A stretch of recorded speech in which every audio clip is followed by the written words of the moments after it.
The dream these guys have worked towards their entire lives was realized Thursday as they traded their college ball caps for NBA attire. You've gotta love draft day. Hi, and welcome to the Daily Sports Update presented to you by Toyota here on CBSSports.com. I'm Amber Wilson. And we start, of course, in the NBA with the 2008 draft. Our number one story begins with Mr. Number One himself. The Southside's Derrick Rose is staying home as just the third guard taken first overall, joining Magic Johnson and Allen Iverson, of course. The Memphis product was taken over Kansas State's Michael Beasley, who didn't have to wait much longer despite some reported trepidation out of Miami. The young and talented 19-year-old forward went second to the Heat.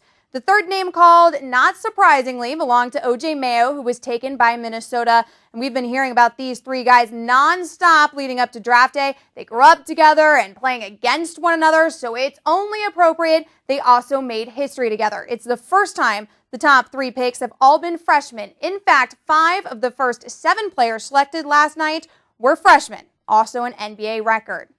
Mayo may have worn his T-Wolves cap throughout the draft, but after it was all said and done, Minnesota opted to send his rights to Memphis in exchange for UCLA's Kevin Love.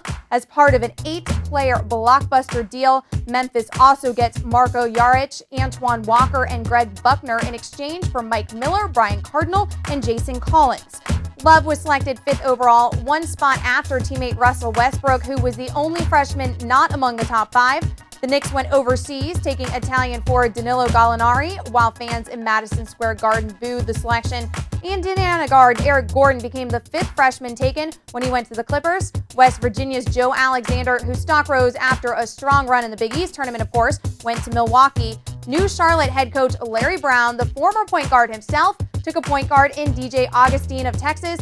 New Jersey looked to Stanford's Brooke Lopez to round out the top 10. Arizona's Jared Bayless went a little later than anticipated, sliding to Indiana in the 11th spot, although there are reports circulating that he will be dealt to Portland, which took Brandon Rush, 13th overall. The Pacers are also expected to land the rights to Georgetown big man Roy Hibbert, who was selected by the Raptors at 17. Kansas's Darrell Arthur was the last man waiting in the green room, but when his name was called at 27 for New Orleans, it was just the start of an interesting night for him. Arthur was traded 3 times on the night, first to Portland for cash considerations, then to the Rockets for the rights to 25th overall pick Nicholas Batum, and finally to the Grizzlies for the 28th pick Adante Green. From guys leaving the university level to a guy leaving his university, but on a darker note, Indiana University Athletic Director Rick Greenspan will resign at the end of the year amid NCAA allegations that the school failed to monitor the men's basketball team.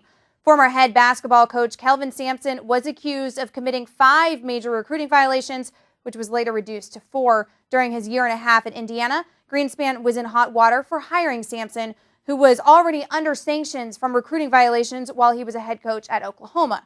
The university is awaiting a decision from the NCAA on penalties. Just as the school was preparing to announce Greenspan's resignation, it was hit with another accusation when the NCAA released a letter Thursday saying Indiana failed to meet standards in light of, quote, the heightened monitoring required by the prior infractions history of Sampson. Stunning second-round upsets at Wimbledon as former champ Maria Sharapova and 2-time runner-up Andy Roddick were knocked out. Sharapova was ousted by 154th-ranked Russian Alla Kudryavtseva, marking her earliest exit from a Grand Slam since her first full season on tour. 8th-seeded Roddick was taken out by 40th-ranked Janko Tipsarevic of Serbia, who has never made it past the 4th round of a major. Meanwhile, other big names with a bit of a troubling day, but with a nicer outcome. Defending champion Venus Williams overcame another erratic performance to move on to the 3rd round, while 2nd seed Rafael Nadal also managed to take the day rallying for a W. Now let's take a look at your news and notes around the world of sports. The Houston Astros opted to release Sean Chacon Thursday, the day after his physical altercation with general manager Ed Wade. If he's not picked up by another team by Monday, the team says it will terminate his contract for cause, which would likely set off a confrontation with the Players Association over the $1 million remaining on his contract. Anaheim defenseman Scott Niedermayer will play another year for the Ducks, choosing to fulfill the final year on his contract over retirement. After 6 days of argument, the trial over whether the Seattle Supersonics must play out the final 2 years of their contract at Key Arena has concluded. A decision will be delivered by the federal judge on Wednesday.